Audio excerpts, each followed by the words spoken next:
Ada lagi yang kalian simak? Ya Mima, hanya itu yang disimak? Ada lagi poin pentingnya? Cuma inget itu doang, Bu. Oke, baik. Yang lain ada yang bisa menambahkan dari yang Yemima sebutkan? Tadi Yemima sudah bagus ya, sudah memberikan, sedikit dari apa yang dia simak. Ada yang mau menambahkan lagi supaya yang sedikit tadi bisa jadi banyak?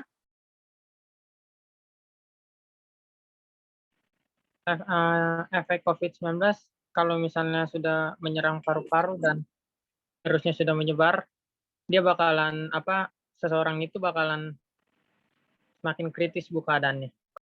Oke, baik. Setelah sudah semakin kritis, tadi kan Yemima bagaimana proses corona itu bisa masuk ke dalam paru-paru, kemudian Naldi mengatakan efeknya gitu ya, dampaknya ketika sudah masuk ke paru-paru itu seperti apa. Nah, apa yang kalau Ibu tanya, apa yang menyebabkan virus corona itu bisa masuk? Kurangnya menjaga kebersihan Bu. Oke, kita tampung kalau menjaga kebersihan, tapi ada orang yang sudah sangat bersih tetapi masih tetap terkena virus corona. Dari Daya lingkungan imunnya sekitar, rendah Bu. bukan? Kalau misalkan lingkungan Imunnya lagi sekitarnya tidak baik, tidak Bu. bersih, Jaga juga jarak, Bu. berpengaruh, Bu. Iya, lingkungan. Kemudian apalagi lingkungannya harus bersih, lingkungannya juga harus tidak boleh, ada virus itu gitu ya. Apalagi tadi? Maaf tadi kurang terdengar satu-satu. Imunnya harus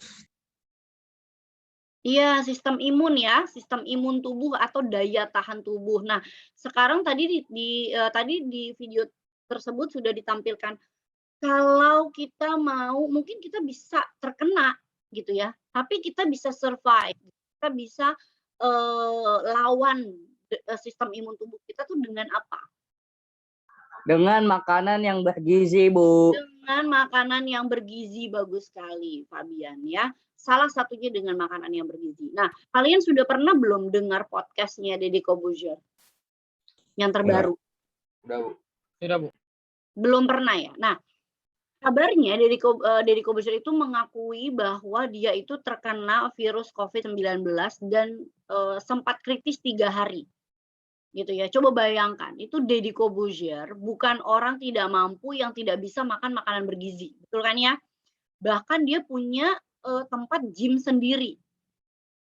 Orang yang olahragawan gitu ya, dia termasuk olahragawan lah ya, selalu rutin berolahraga, selalu mampu untuk makan makanan bergizi, tapi bisa kena virus COVID-19 bahkan sampai kritis. Gitu ya. Nah, alasannya apa? Kalau podcast tersebut disampaikan bahwa dia itu saat itu mengurusi keluarganya yang terkena COVID-19.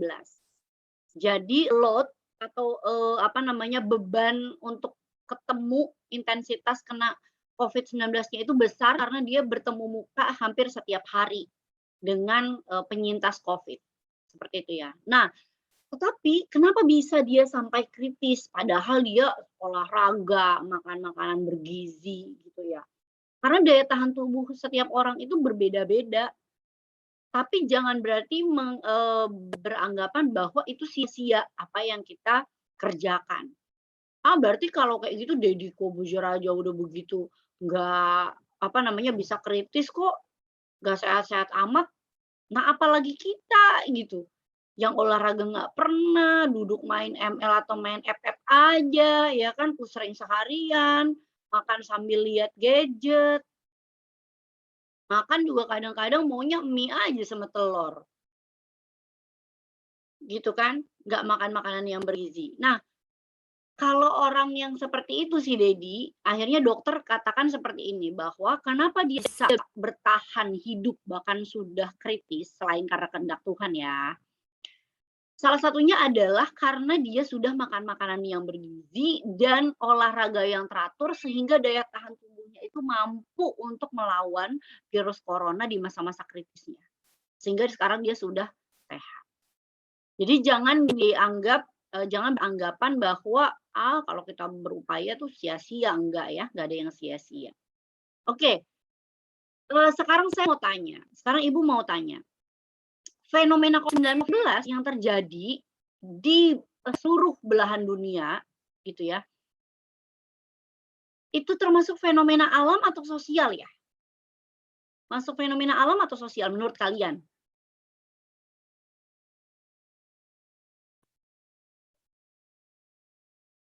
Ada yang bisa jawab? Salah nggak apa-apa. Fenomena alam. Sylvia mungkin? Bismillah, Oh, Hari. jawab dari feeling. Menurut saya Heeh. ini Bu Hari. sosial.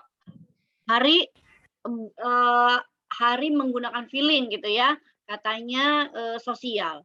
Alasannya apa? Menurut feeling kamu alasannya apa dia itu fenomena sosial? Kalau alasannya kenapa? Karena kan kalau COVID nularnya dari manusia ke manusia, Bu. Baik, dan manusia itu makhluk sosial gitu ya? Iya, Bu. Baik, terima kasih jawabannya Hari. Ada lagi yang menjawab berbeda mungkin? Atau jawabnya sama juga boleh. Bu, Ada yang kalau menurut saya baik. alam karena pandeminya itu mengglobal gitu.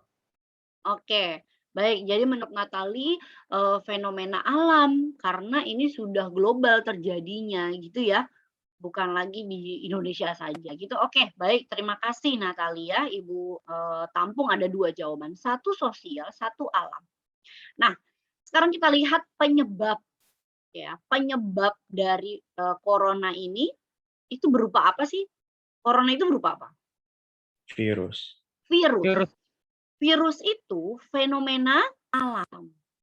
Ya, virus itu fenomena alam. Tetapi dampaknya dan penyebarannya ternyata seperti tadi dikatakan oleh Hari, penyebarannya itu bukan hanya misalnya virus ada, tapi bagaimana penyebarannya itu dari manusia ke manusia, ya.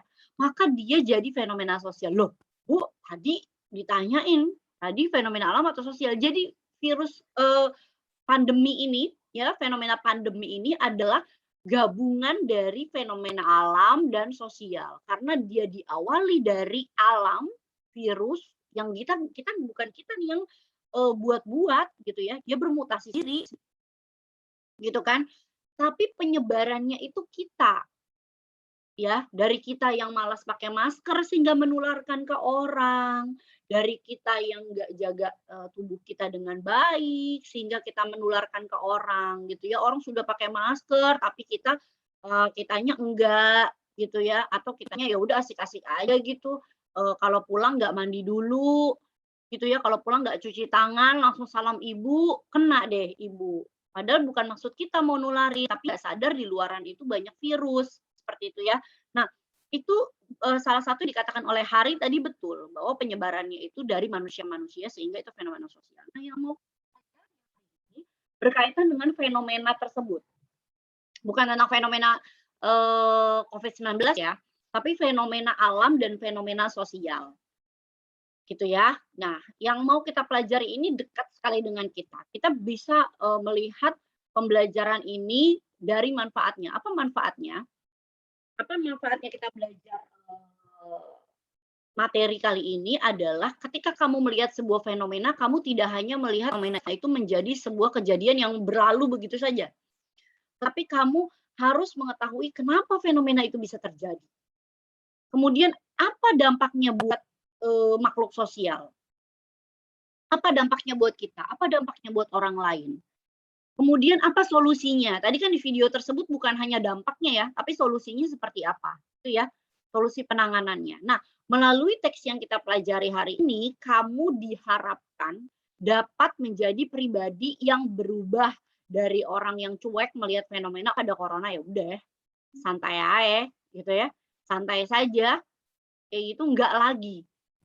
Jadi selepas dari kamu belajar teks ini, si Fabian, si Abdul Malik, si Rian, si Indri, Ragil, Rizky, Natali, Sheba, dan kawan-kawan 11 IPS 3 menjadi orang yang peduli terhadap sebuah fenomena. Kenapa fenomena itu bisa terjadi?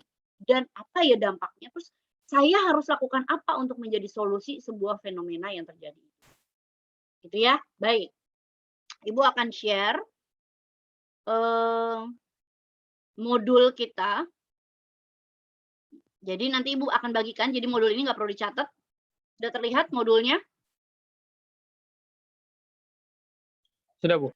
Oke, modul ini nanti akan Ibu bagikan melalui PJ antara Mary, kalau enggak nanti ke Sylvia, ya. Nah, di modul ini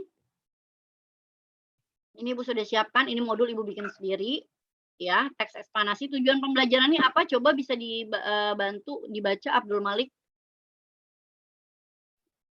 Memberikan informasi sejelas-jelasnya kepada pembaca agar paham atau mengerti tentang suatu fenomena alam atau sosial yang terjadi. Betul, ya. Jadi tujuan pembelajaran kita seperti yang tadi Ibu sampaikan, bahwa memberikan informasi sejelas-jelasnya kepada pembaca agar paham dan mengerti tentang suatu fenomena secara rinci, ya. Nah, pada pembelajaran sebelumnya kita kan sudah belajar tentang teks prosedur, ya. Nah, ternyata mudah ya mempelajari teks prosedur. Nah, tapi Ibu nggak tahu nih hasil ulangan kalian menunjukkan bahwa itu mudah atau enggak, gitu ya. Tapi yang pasti seperti yang Ibu sampaikan kemarin, bahwa yang paling penting adalah kamu bisa memahami bahwa teks prosedur itu bisa kalian gunakan dalam kehidupan sehari-hari kalian dan bermanfaat, ya. Bisa digunakan dalam situasi kekinian. Kalian bisa bikin tutorial-tutorial dan sebagainya. Nah, yang akan kita pelajari adalah teks eksplanasi. Ada yang pernah mendengar teks eksplanasi atau teks explanation kalau di dalam bahasa Inggris? Ada yang pernah belajar? Kalau explanation itu artinya apa ya? Explain dalam bahasa penjelasan, betul ya? Nah, eksplanasi ini juga seperti itu, berisi penjelasan yang lengkap mengenai sebuah topik yang berhubungan dengan fenomena, baik itu alam maupun sosial, ataupun campuran seperti tadi, ya. Nah, ini terjadi dalam kehidupan sehari-hari, ya. Nah, pada akhirnya tadi seperti Ibu sampaikan, bahwa pembaca bukan hanya sekedar memahami, tapi bisa tahu penyebab bahkan sampai solusi. Nah, tadi kan video tadi sudah kita simak seperti itu ya. Tadi kita sudah menyimak sebuah video. Maka kita berlanjut pada halaman yang kedua, ya. Video tersebut tergolong ke dalam bentuk eksplanasi, ya. Jadi kalau kita bicara tentang teks eksplanasi itu nggak hanya yang ditulis. Jadi jangan sampai sekarang belajar tentang teks-teks itu nggak cuma yang ditulis ya, Nak, ya. Nggak cuma yang ada di buku, yang kalian tulis, yang kalian ketik, nggak cuma teks. Itu nggak cuma itu yang disebut teks. Video itu juga masuk dalam teks. Oh gitu Bu, kan nggak ada tulisannya. Iya, teks lisan namanya. Ya, jadi sekarang kalian harus tahu bahwa video itu juga masuk ke dalam teks, yaitu teks lisan. Ya, kenapa video tersebut tadi masuk ke dalam eksplanasi? Karena dia memaparkan mengenai penjelasan-penjelasan mengapa sebuah fenomena itu bisa terjadi, dampaknya sampai ke solusi. Ya. Berikutnya.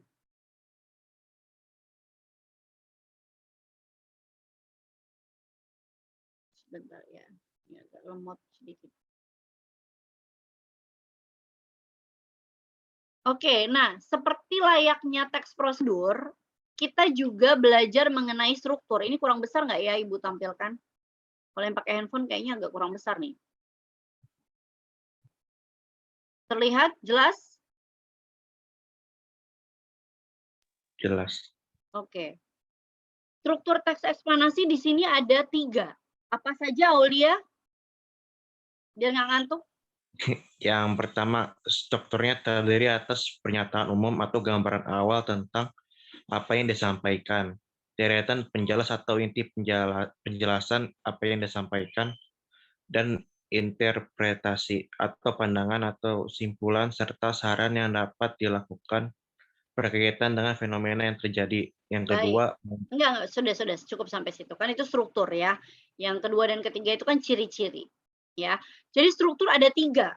Yang pertama gambaran umum, itu gambaran awal ya. Kalau tadi di video ya disampaikan bahwa virus corona sudah menjangkit lebih dari 1 juta orang di seluruh permukaan bumi ini. Nah, itu gambaran awalnya.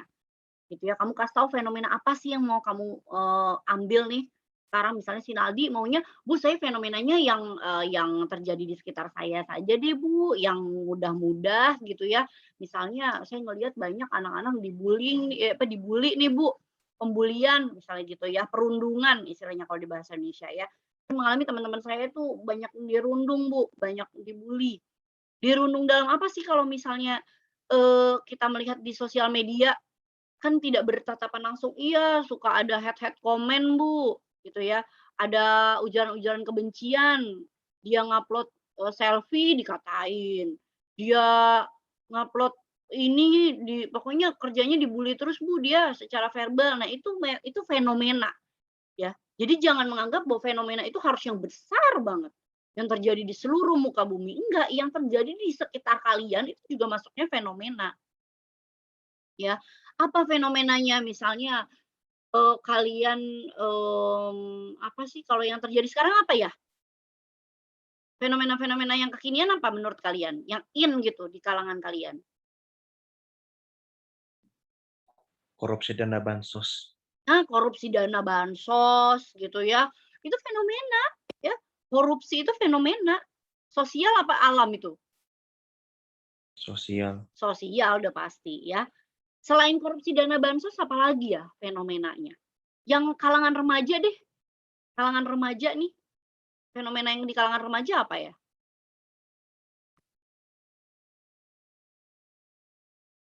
Tawuran, Bu. Tawuran ya. Padahal nih lagi corona begini kadang ada aja yang tawuran ya. Terus apa lagi? Itu fenomena betul sekali. Dan banyak lagi lah gitu ya yang mungkin kalian bisa dapatkan inspirasi dari lingkungan sekitar kalian. Nah, struktur yang pertama itu adalah gambaran awal tentang apa yang mau kalian sampaikan, nah itu disebut pernyataan umum. Ya, seperti teks prosedur kompleks kemarin lah, sebetulnya sama ya. Teks prosedur kompleks kemarin kan kamu ngasih tahu bahwa kamu mau buat apa. Nah, sekarang juga seperti itu, pernyataan umum itu kamu mau gambarkan fenomena apa sih yang terjadi gitu ya. Nah, itu di pernyataan umum. Yang kedua, itu deretan penjelas. Deretan penjelas itu berisi rinciannya. Yang seperti tadi tuh, penyebabnya apa? Kenapa bisa terjadi tawuran? Biasanya tuh kalau tawuran tuh terjadinya karena apa sih?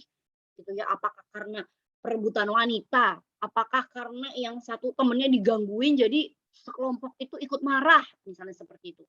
Ataukah perebutan kekuasaan tongkrongan? Misalnya seperti itu. Beda-beda alasannya. Nah, itu yang harus kamu kupas. Apa saja sih penyebabnya? Gitu ya, seperti di korupsi dana bansos, cari di berita apa ya penyebabnya korupsi. Cari sedetail-detailnya. Korupsi itu sebetulnya apa? Apakah yang melakukan korupsi itu orang miskin? Menurut kalian yang melakukan korupsi orang miskin bukan? Miskin nggak? Bukan, Bu. Bukan. Kalau bukan orang miskin, kenapa dia melakukan korupsi menurut kamu? Serakah, Bu. Serakah ya. Berarti bukan dia orang kaya secara materi, tapi bukan kaya hatinya. Hati. Ya itu yang kalian kupas di dalam deretan penjelas. Gitu ya, kenapa orang tuh korupsi? Bukan karena dia miskin, tapi karena apa? Misalnya gitu ya, bahwa dia serakah, dia merasa kurang terus, dia tidak bersyukur dan sebagainya. Gaya hidupnya lebih dari apa yang dia punyai gitu ya. Pemasukan lebih kecil daripada pengeluaran misalnya. Nah, itu yang kalian bahas di deretan penjelas. Nah, simpulannya atau interpretasi ya, interpretasi itu kan artinya pemaknaan atau simpulannya gitu ya. Interpretasi apa sih yang kalian maknai, berarti dari fenomena itu kalian masukkanlah simpulannya serta saran. Jadi ada 3 struktur tadi ya. Pernyataan umum, deretan penjelas, dan interpretasi. Interpretasi itu isinya adalah simpulan dan saran ya. Jadi kalau misalnya kalian melihat sebuah fenomena, simpulannya jadi seperti apa, kita sebaiknya bagaimana ya. Nah, sampai di situ dulu untuk struktur. Nah, ciri-cirinya tadi ada 3 ya, memiliki 3 struktur itu. Yang kedua ada informasi berdasarkan fakta. Jadi fenomena ini nggak boleh dibuat-buat ya, harus berdasarkan fakta yang terjadi dan faktual. Memuat informasi yang bersifat keilmuan, misalnya tentang sains gitu ya. Misalnya, Bu, saya mau mengupas tentang Mengapa gerhana hari itu bisa terjadi? Atau mengapa gunung meletus itu bisa terjadi? Boleh. Mengapa air laut itu rasanya asin? Nah, tahu nggak kalian mengapa air laut itu rasanya asin? Cari alasannya mengapa ya. Di YouTube ada, di Google ada. Ya. Jadi jangan hanya, "Wih, kita main-main ke pantai, iya air laut itu rasanya asin," tanpa pernah bertanya, "Kenapa air laut itu rasanya asin?" Gitu ya. Mulai sekarang ketika kamu lihat sebuah fenomena, kamu harus tanya. Ya. Oke, sekarang tugas latihannya, nanti kan ini Ibu bagikan ya. Ini Ibu bagikan modulnya. Coba perhatikan, ini Ibu sudah bikinkan komik. Ya, Ibu sudah bikinkan komik. Ini dari keluarga Ibu sendiri, ya. Ini ada mama Ibu, ada papanya Ibu, ada adiknya Ibu di dalam situ, ya. Ibu jadikan mereka untuk bahan membuat komik. Nah, di dalam komik ini terdapat teks eksplanasi. Jadi komik ini tentang eksplanasi tentang banjir bandang. Ya, tentang banjir bandang. Nah, tugas kamu, perhatikan ini, ya, komik ini, berdasarkan komik tersebut, tulislah struktur. Oke, perhatikan di sini, ini sudah Ibu tulis tugas latihan 1, jadi yang harus kalian kerjakan tugas latihan 1. Gitu ya. Baca dengan seksama komik tersebut, kemudian kamu tentukan strukturnya. Oke, tentukan strukturnya ya dengan membentuk sebuah tabel seperti ini. Jadi strukturnya ada apa saja, kan struktur ada 3 tadi ya. Ada pernyataan umum, ada deretan penjelas, ada interpretasi. Nah, kalimat pada teks komik yang sesuai struktur tuh ada apa saja? Ya, kalimat-kalimat intinya saja. Kalau pendahuluan dia kalimatnya apa? Kemudian kalimat fakta yang terdapat pada struktur tuh apa? Kayak kalimat fakta. Ya, karena kan nggak semua kalimatnya itu fakta. Ya.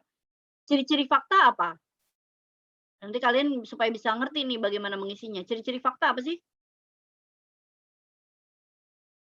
Ada yang tahu ciri-ciri fakta untuk menentukan bahwa sesuatu itu fakta? Jelas kebenarannya, Bu. Jelas kebenarannya. Tahu jelas kebenarannya dari mana? Bisa dibuktikan. Ya, salah satu cirinya memang biasanya ada tanggal, ada waktu, ada tempat, tapi tidak selalu. Kadang-kadang kalian itu terkecoh. Tidak selalu yang ada tempat waktu itu fakta. Misalnya nih Ibu sampaikan seperti ini, minggu depan kita akan belajar lanjut mengenai teks eksplanasi. Itu fakta atau opini?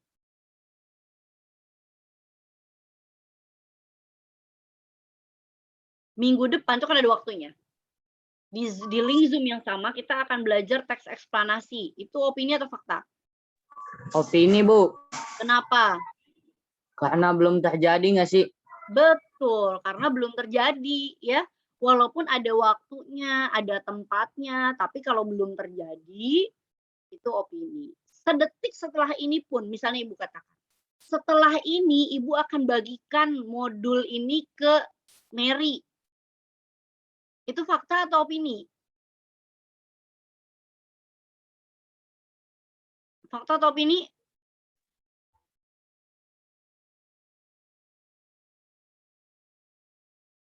Setelah ini, Ibu akan membagikan PDF modul kepada Mary.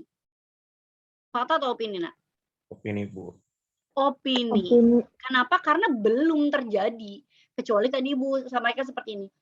Ibu sudah membagikan ya, gitu ya. Ibu sudah membagikan modul kepada Mary. Udah terjadi, maka itu fakta.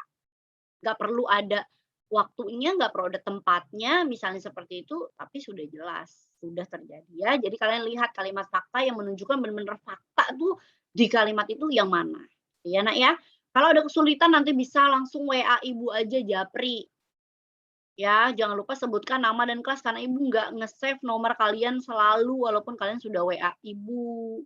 Ya, yang Ibu save itu hanya nomor PJ dan ketua kelas. Ya Nak ya. Baik, sampai sini ada pertanyaan, dikumpulkannya di pertemuan depan. Oke, pukul 7.30 deadline-nya. Kalau kalian sudah selesai, boleh dikumpulkan di classroom sebelum itu.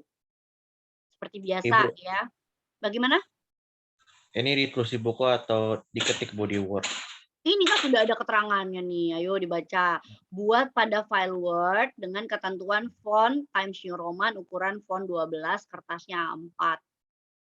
Ya, cuma kalau kertas ini kan kadang-kadang kalau kalian bikin di handphone kan nggak bisa dibuat ya, kertasnya nggak perlu juga, nggak apa-apa. Yang penting fontnya kan bisa diatur, ukurannya juga bisa diatur ya.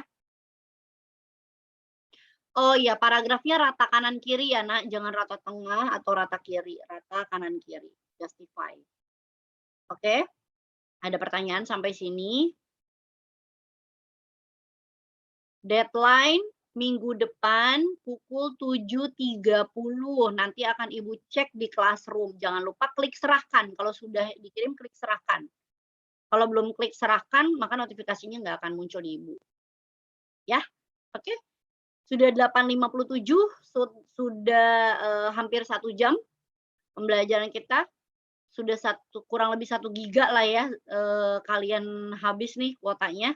Ya, ada yang mau ditanyakan sebelum kita berakhir?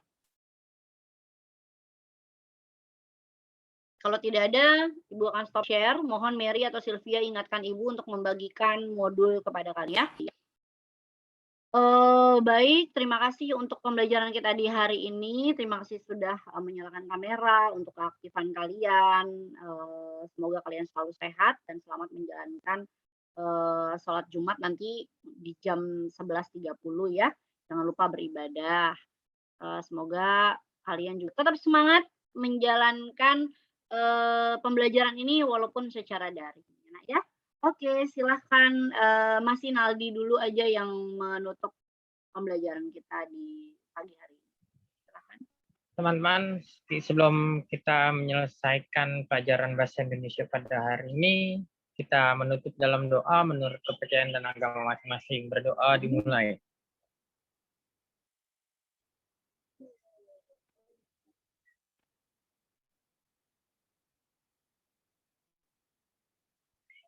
Selesai. Memberi salam. Terima kasih, Bu. Terima kasih semuanya. Terima kasih, Bu. Salam sehat.